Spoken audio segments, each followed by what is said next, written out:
Hello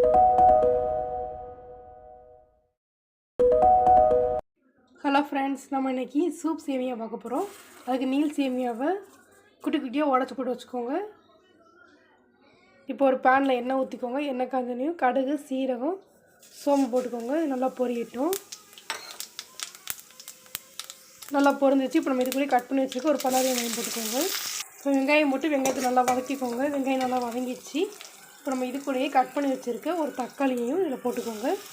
தக்காளி போட்டு இப்படி நல்லா வதக்கிக்கோங்க. இப்போ நம்ம வெங்காயம் தக்காளி கூடயே நமக்கு சூப்பு இந்த சேமியாவுக்கு தேவையான உப்பு இதிலே சேர்த்து போட்டுட்டு இது நல்லா அப்படி வதக்கிக்கோங்க. வெங்காயம் தக்காளி நல்லா வதங்க பார்ப்போம். இப்போ பாருங்கள், நம்ம வெங்காயம் தக்காளி நல்லா வதங்கிடுச்சு. இப்போ நம்ம இது கூடயே கட் பண்ணி வச்சுருக்க காய்கறி போட்டுக்கலாம். கேரட்டு, பீன்ஸ் கொஞ்சம் போட்டுக்கோங்க. பீன்ஸ், முட்டைக்கோஸ்லாம் போட்டுக்கலாம்.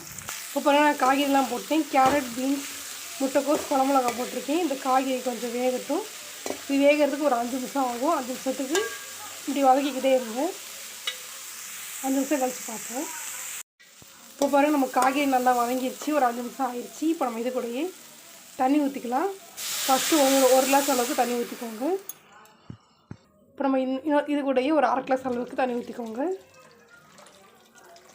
அளவு தண்ணி ஊற்றியாச்சு. இப்போ தண்ணி நல்லா சூடாகட்டும். எல்லா பக்கமும் நல்லா இப்படி மிக்ஸ் பண்ணிக்கோங்க.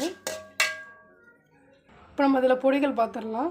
1/2 ஸ்பூன் மிளகு பொடி, 1/2 spoon வத்தப்பொடி, 1 spoon சீரகப்பொடி, 1 spoon மல்லிப்பொடி, 1 spoon garam masala. இந்த பொடிகள்லாம் இதில் போட்டுக்கோங்க. போட்டுட்டு இப்போ மிக்ஸ் பண்ணிக்கோங்க. மிக்ஸ் பண்ணிட்டு இந்த தண்ணி நல்லா கொதிக்கட்டும். கொதிச்ச அப்புறம் நம்ம பார்க்கலாம். இப்போ பாருங்கள், தண்ணி நல்லா கொதிக்குது. இப்போ நம்ம எடுத்து வச்சுருக்க சேமியாவை அந்த தண்ணிக்குள்ளே போட்டுக்கோங்க. அந்த தண்ணிக்குள்ளே போட்டாச்சு. இப்போ இந்த சேமி தண்ணி நல்லா படுற மாதிரி நல்லா இப்படி மிக்ஸ் பண்ணிக்கோங்க. இப்போ நம்ம இது கூடயே கொஞ்சம் புதினா இலையை போட்டுக்கோங்க. இப்போ பாருங்கள், நம்ம சேமியா தண்ணியில் மூழ்கிற மாதிரி இருக்குது. இது வந்து ஒரு 5 நிமிஷத்துக்கு அப்படியே இருக்கட்டும். அப்போக்கப்போ மட்டும் கிளறி விட்டுக்கோங்க. 5 நிமிஷத்தில் ரெடி ஆகிடும். பிறகு பார்க்கலாம். இப்போ பாருங்கள், நம்மளோட சூப் சேமியா ரெடி ஆகிடுச்சு. நீங்களும் வீட்டில் ட்ரை பண்ணி பாருங்கள். ரொம்ப சூப்பராக இருக்கும். தேங்க்ஸ் ஃபார் வாட்சிங்.